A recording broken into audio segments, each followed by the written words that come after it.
Assalamualaikum warahmatullahi wabarakatuh. Waalaikumsalam. Enak ya Tur, sore-sore nongkrong masih bisa ngopi. Iya. Ya ini Ya. Sebelum puasa. klarifikasi ya, kita syuting podcast ini sebelum puasa ya. Ini teman-teman boleh dicek, nanti ada deskripsi di bawah. Deskripsi ini belum puasa. Jadi masih boleh nge-vape ya. Masih boleh kopi, masih boleh minum. Ya. Oh, ngopi dulu. Ah, mau pesan kopi dong? Mau pesan apa? Ntar lu yang bayar. Stok lumer aja. Stok lumer. Vietnam satu. Ini emang agak berisik ya, tapi nggak saya apa-apa. di dekat Mandalika kita. Oh iya, Jadi ada banyak MotoGP lewat. banyak pembalap ya. Ya, ada pembalap lewat. Oh ya, ini di Jagat ini kan enak ya, sekarang udah ada kafe di depan. Iya. Kalau bingung, kalau lagi gabut kan tinggal ke depan. Ini jadi podcast ini teh dinamakan di judulan Ruang Riung Ramadan, walaupun kita belum Ramadan ya. Belum. Ini kan tayangnya mah pas nanti Ramadan. Menemani waktu ngabuburit Anda semua melihat kita yang sedang ngopi di sini ya. Jadi sabar lah. Cukup sabar lah ya. Ini kan kita terakhiran juga di sini karena besok kan udah nggak bisa ya. Ya udah. Ya, ngomong-ngomong soal Ramadan ya, sama dunia pekerjaan di Jagat ini gitu. Sebetulnya kan kita udah melewati 1 2 30 berapa tahun Ramadan sih? Kalau gua baru 2 tahun ini. 2 tahun ya. Nah, ini kan tiap tahun tuh beda-beda ya, Phil ya. Ya. Nah, kira-kira yang paling menarik itu ketika Ramadan sebagai seorang pekerja kreatif. Jadi di Jagat itu orang-orang kreatif semua cenah banyak, cenah mah. Saya sendiri sebagai desainer dan konten kreator dan beliau sebagai IT programmernya. IT programmer. Jadi nggak nyambung sebetulnya, kita jarang ngobrol karena nggak ada kepentingan juga IT sama desain. Beda di sini ya. Akhirnya bisa dipertemukan di sini di podcast Ruang Riung Ramadan. Oke, jadi gimana Tur? Ini tiap Ramadan ini pekerjaan sebagai seorang desainer tuh kesan-kesannya kayak gimana sih? Sebagai orang IT kalau aku ya. Iya. Sebagai IT apa ya? Sebenarnya biasa aja. Cuman kalau pas lagi pusing ngerjain kan biasanya kita berhenti bentar, break bentar, minum atau ngerokok atau jalan-jalan sambil makan cemilan. Nah, kalau di sini kan kita pas Ramadan tuh nggak bisa. Oh, minum, makan kan nggak bisa. Karena waktu kerja kita masih siang. Ya. Pindah sore dong. Iya betul. Itu paling itu doang yang jadi agak bermasalah karena kita nggak bisa ngelepas stresnya tuh gimana gitu. Oke. Mau nonton takutnya yang di YouTube yang ada yang nggak bener, Ada yang iya gitu ya. Nah, itu makanya tantangan sebetulnya ya, kerja di suasana panas, lapar dan gerah bulan Ramadan ini, tapi tetap harus kasih yang terbaik Ya, dalam betul. setiap pekerjaan kita ya, produktif gitu ya. Kalau lu Nah, kalau gue sendiri kan sebetulnya sama aja sih ya, desainer sama programmer walaupun kerjaannya beda. Intinya gini loh, kalau orang kerja depan komputer itu kenapa sih orang tuh pada mikirnya kayak nggak kerja gitu ya? ya Kayak enak banget sih jadi lu gitu ya. Kerjanya cuman mainin laptop doang, ngetik-ngetik doang. Banget sih ya. Gini, kerja di depan komputer selama 8 jam sehari itu bahkan lebih ya. Capek bro, capek otak, capek pikiran, capek hati aja. Asli deh. Gimana programmer mungkin lebih ruwet mungkin ya? apa Atau ya, biasa aja sih? Karena jadinya karena gua tuh suka sesuatu yang dikulik. Jadi karena programmer kan jadi dari satu proyek ke proyek lain tuh ada yang harus diulik dulu, ada fungsi yang lain. Kalau fungsinya sama tinggal copy paste yang sebelumnya. Jadi yang dikerjain tuh hal yang baru, fungsi-fungsi yang baru. Jadi lebih apa ya? Aku lebih excited untuk ngerjain sesuatu. Betul, explore ya. Berarti itu yang membuat menjadikan pekerjaannya fun gitu. Ya, Kalau dibawa fun pasti fun kan. Ya, Emang gitu sih. Karena desainer pun ada kalanya memang momennya itu wah ini lagi berat banget, kerjaan numpuk, bahkan kerjanya berulang-ulang ya, kayak bikin layout atau gimana. Tapi ada kalanya kita bikin sesuatu yang menjadi karya kita. Dan yang paling membanggakan bagi desainer itu ketika karya itu dipakai, dan terpampang mungkin di media-media yang bisa dilihat banyak orang mungkin ya, atau mungkin orang lain make ini dengan rasa bangga. Itu salah satu kebanggaan bagi desainer menurut gue sih. Makanya industri kreatif ini campur aduk lah, kalau nggak lama campur aduk bisa. Sebenarnya di industri kita tuh paling kesel tuh bukan misal gaji atau dari kainnya dikit kecil gitu, tapi kalau nggak dipakai, itu kesel banget sih itu. Asli batu pisan kalau nggak dipakai. Iya. Saya gue udah pagi sore siang malam ngerjain itu terus nggak dipakai, kesel banget gitu rasanya. Jadi Mas, ini desainnya kita terima ya, cuman gak jadi dipakai. Makasih banyak. Oke, siap. pengen marahin tapi gimana, kita udah nerima duitnya juga. Apalagi yang udah dapat revisi sebelumnya gitu. Mas, tolong ganti yang ini dong, ganti fontnya gedein dong, warnanya rubah dong. Wah, itu. Kita coba bersabar lalu mendengar apa kata klien dengan senang hati dan sepenuh jiwa. Tapi pada ujungnya dipakai, aduh, rasanya kayak gimana gitu. Aduh, pengen kesel, pengen nampol, cuman ya nggak boleh. Ya boleh gitu ya, karena kita ya gitulah. Apalagi tuh momen-momen Ramadan yang paling terasa atau paling memorable? Sama ini, kalau kita biasanya kan pas hari-hari biasa kita di jam makan siang tuh, yang udah nunggu jam 11 tuh udah, aduh gue mau makan apa ya? Oh iya, udah. Gue nyari cemilan apa ya? Udah mulai listing ya? Mulai pusing, gak fokus kerjaan, udah pengen cari makan, ada segala macamnya. Habis makan jam 1 istirahat, kita masih males-malesan, masih nyantai, main HP, main laptop, main YouTube atau apapun. Itu kan jadi apa ya, produksinya berkurang. Ini kalau sekarang di bulan puasa aktif tuh jam 10, ntar jam 3 tuh udah mulai, aduh gue mau takjil apa ya? Mau cari takjil apa ya? Harusnya puasa itu lebih produktif dong. Karena waktu makan itu nggak ada. Iya. Waktu buat mikirin makanan juga nggak ada gitu. Gak ada break time. Harusnya. Pas udah jam 3, aduh. Ini kok pada gak ada di bawah. Kan lagian maksudnya kita juga jam 4 kalau mau cari takjil juga udah kehabisan. Benar. Kalau selebihnya juga apalagi kalau sebelum jam 3 ya mana ada yang buka kan jam segitu. Bener loh, itu nyari tajil anjir. Tahun kemarin itu perjuangan. Tahun kemarin itu sampai kita ngelisting masjid mana yang potensial gitu ya. Yang kira-kira ini gorengannya banyak sama nasinya gede. Itu gue zaman kuliah. Enggak dong. Nggak setiap hari dong. Ya kalau mau, kita bagi-bagi job desk aja ke masjid mana gantian gitu ya. Tapi itu sih artinya ada momen kayak nyari takjil, ada momen kayak nanti beli cendol lah untuk hari ini atau nanti sahur.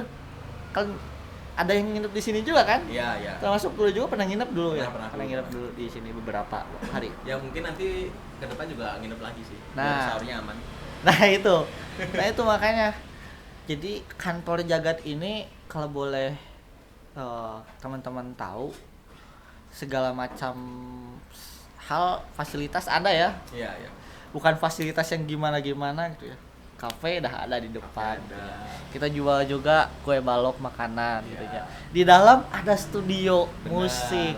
Di atas ada kamar. Bener. Makan tinggal ke dapur gitu ya. Ini rumah atau kantor atau apa sih? Komputer ada. Game ada.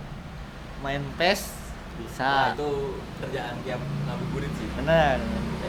Pesanannya. Oh, ya, teman-teman. Wah, mantap nih. Ini kita klarifikasi lagi ya, guys. Jadi sebelumnya ini kita syuting min 1 Ramadan. Jadi jangan ada hujatan-hujatan yang tidak perlu. Mohon maaf dengan sebesar-besarnya. Kalau tidak suka boleh di skip ke 10 detik selanjutnya. Kopi dulu lah tuh. Tuh kopi aku makan tuh. Alright. Oke. Apa lagi nih? Aku nggak fokus nih dapat pisang. Fokusnya pindah ke situ anjir. Oke, ya nggak kerasa ya. Padahal baru kemarin itu Ramadan ya. Kayak gak lama kemarin itu baru beberapa bulan yang lalu baru beres lebaran. Tapi ngomong-ngomong kan kalau gue sendiri kan sebagai ngomong sendiri dulu ya. Enak soalnya. Anjir, aing ngomong naon sendirian tuh. Jadi enggak apa-apa. Sok aja habisin dulu. Jadi ini saya kamera boleh enggak ada gitu bercanda. Saya di sini sebagai orang Bandung asli kan momen untuk mudik itu jarang ya. Paling ke rumah saudara yang cuman beda beberapa kampung aja. Kalau enggak mentok-mentok ke kabupaten gitu ya, Kabupaten Bandung. Jadi momen mudik bagi gue sendiri sih nggak terlalu kerasa kalau untuk tiap Ramadan atau Lebaran. Nah, beliau kan ini orang perantauan ya. Dari mana? Dari Solo. Dari Solo. Dari Solo. Udah di Bandung berapa tahun? 5 tahun gitu. 5 tahun. Ya 5 tahun. Nah, tahun kemarin kebijakan PPKM kan nggak boleh mudik ya? Iya. Lu nggak mudik kan? Nggak mudik. Masih di sini gua. Nah, tahun sekarang ada rencana mudik nggak? Mudik dong. Mudik, mudik tiket ya? Enggak takut gitu, nanti pemerintah suka ada surprise bahwa ternyata ditutup kebijakannya berubah gitu. Ya soalnya gua mudik pakai kereta.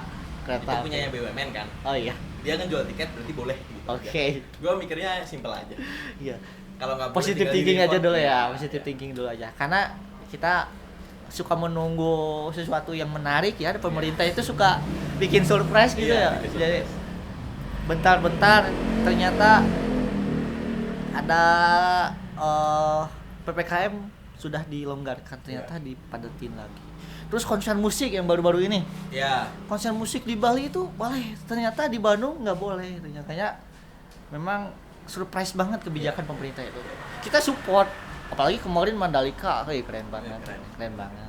Cuman sayangnya ada beberapa surprise yang mungkin beberapa orang bikin kaget ya, kayak kemarin minyak langka. Tapi sekarang udah ada lagi alhamdulillah. Cuman harganya aja nggak naik ya. Cuman untuk saat ini gue agak mikirnya tuh karena di berita masih ada yang mudik tuh harus booster atau boleh masih. Oh iya benar. Gue cuma nunggu itu doang. Kalaupun emang booster ya gue booster. Kalau antigen ya udah. Soalnya kan booster ya ada yang sakit kan. Jadi ntar gue puasanya bolong harus gue ganti kan males sih. Ya. Berarti kebijakannya ke situ ya pindahnya.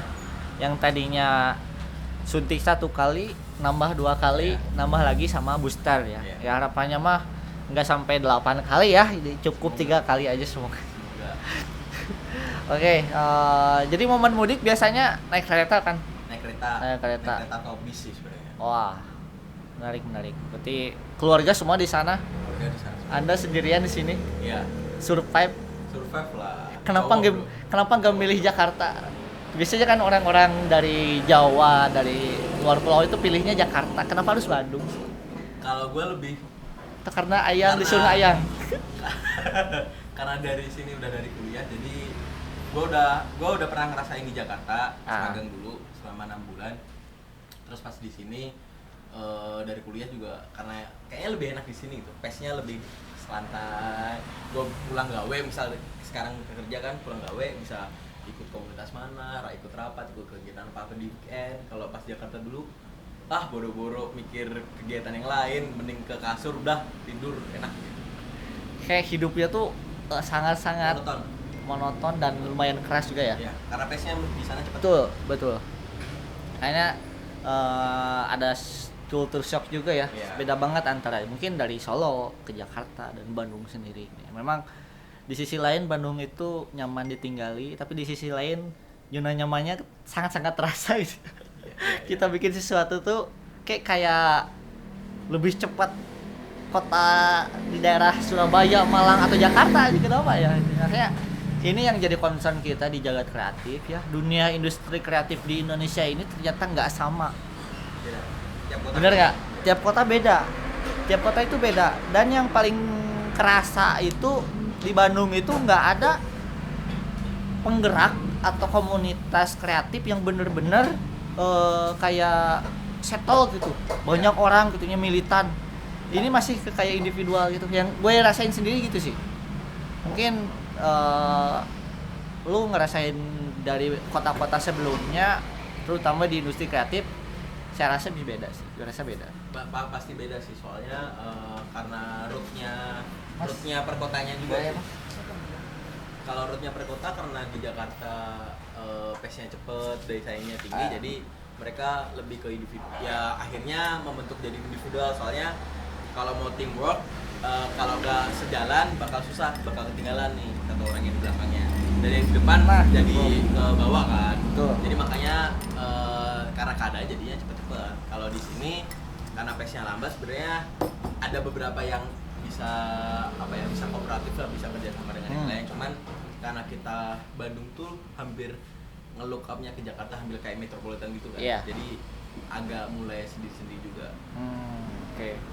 Ya itu sih, hanya ya unik sih ketika kita lihat fakta tersebut. Sementara gua di sini melihat jagat itu sedang, mungkin orang tuh ngelihatnya kayak ini teh perusahaan apa sih, segala ada gitu ya, musik, film, desain, IT, sama sekarang juga ngasih ruang publik buat nongkrong gitu ya. Ini jaga tuh pengennya ngapain sih gitu ya, pengennya tuh apa di gitu. Bandung tuh industri yang kreatif yang bisa kerja sama tuh salah satu contohnya jaga. Iya betul. Jadi di sini tuh mau dari video, visual, audionya ada, programmernya ada, pekerja UMKM-nya ada, maksudnya hampir semua ada lah. Dan itu bekerja sama semuanya kan. Iya. Nggak lu kerjain itu aja, nggak usah ngobrol sama kita. Jadi mungkin semua stakeholder atau orang-orang yang ada di dalam jagat itu yang mungkin uniknya ya, yang gua apresiasi di sini sama orang-orang di sini, semua itu terlibat. Bahkan cross dari pekerjaannya. Gue sendiri sebagai desainer, anjir parah, gue dilibatin main film dengan karakter pocong, aja gimana nyambungnya. Ya. Tapi itu viral aja bangsa. Ini sorry. Kemarin tuh lumayan rame, bahkan rame banget gitu ya. Dan yang paling aneh itu kan pocong itu sebagai pemeran pembantu ya. Kok itu terus yang diomong-omongin ya, kayak ini saya sebagai pemeran pocong mohon maaf kepada pemeran utama Mas Bara gitu ya, apabila pamornya kalah sama pocong. Itu bukan kehendak saya, mungkin karena netizen dan orang di luar sana lebih ngeh ke sana gitu ya. Tapi bagus loh, berarti itu lo actingnya sama mimik ataupun pasin lo tuh narik perhatian banget. Gak, itu ngaco asli itu ngaco banget. Gua gak ada latihan sama sekali. Langsung saat besok ikut syuting ya, nggak dikasih tahu. Boleh. Jam berapa? Jam segini. Tik datang. Sok make upan dulu. Lah. Jadi apaan pemerannya? Ini baca kamu nanti jadi pocong lah. Anjir, gue dijebak aja. Sebenarnya sama, maksudnya nih gue di Doneti nih. Kapan lo Doneti depan kamera gini, bro? Nih orang yang paling goib seharusnya ya. Jarang, bro, maksudnya emang orang yang di Doneti yang bisa punya channel YouTube pun itu emang basicnya pengajar. Jadi dia selain ngajar di offline, ngajar di YouTube juga kan. Ada platformnya juga. Nah, gua kan di sini bukan pengajar juga, gua bukan banci kamera juga. Jadi apa ya? Ini gua juga diajaknya agak dadakan dan memang bagusnya dipaksa untuk bisa yang lain. Jadi gua nggak cuma di IT ngerjain ngoding terus tiap hari, ngerjain ngeliat layar terus. Sesekali gua keluar ngeliatin kamera, ngeliatin mikrofon dan sebagainya, ngobrol sama orang lain. Itu fully juga asli sih ya. Mungkin di sini juga dipaksa ya, bukan karena kita memang mengajukan diri, gue pengen eksis dong, enggak. Kita bahkan disuruh agak dipaksa dikit malah gitunya. Kan kita nyamannya kalau programmer atau desainer kalau lagi gabut, kalau gak nonton film pusreng gitu. Pusreng. Tapi dipaksanya dalam artian ayo dong didorong gitu ya, dilatih untuk sesuatu yang lain gitu. Jadi biar kita tuh nggak cuma fokus di satu bidang, kita ada beberapa bidang yang kita mungkin bisa kuasain juga gitu. Toh sekarang YouTuber juga duitnya kenceng kan. Nah, Gue bisa jadi switch ke YouTuber lumayan. nggak tahu ya. Gue udah paham algoritma, paham tentang teknologi gitu. Gue punya basic. Ada kalau bisa gue di depan kamera bisa lebih kenceng juga. Wah, menarik. Ya, jadi bentar lagi Ramadan, Ya. udah siap? Udah siap. Secara mental dan fisik? Iya. Itu aja mungkin ya obrolan santai kita sore-sore sambil ngopi terakhir nih Iya. di bulan sebelum Ramadan. Jadi untuk teman-teman di luar sana tunggu terus episode selanjutnya dari Ruang Riung Ramadan karena rencana kita bakal ngundang narasumber yang keren-keren ya. Ini sebagai pembuka aja karena kita belum ngundang siapapun, tapi insya Allah udah kita kontak beberapa orang yang mungkin teman-teman juga sudah pada tahu. Jadi tunggu aja langsung di channel Jaga TV. Oke, saya Sansan pamit undur diri. Saya Jatuh pamit undur diri. Assalamualaikum warahmatullahi wabarakatuh.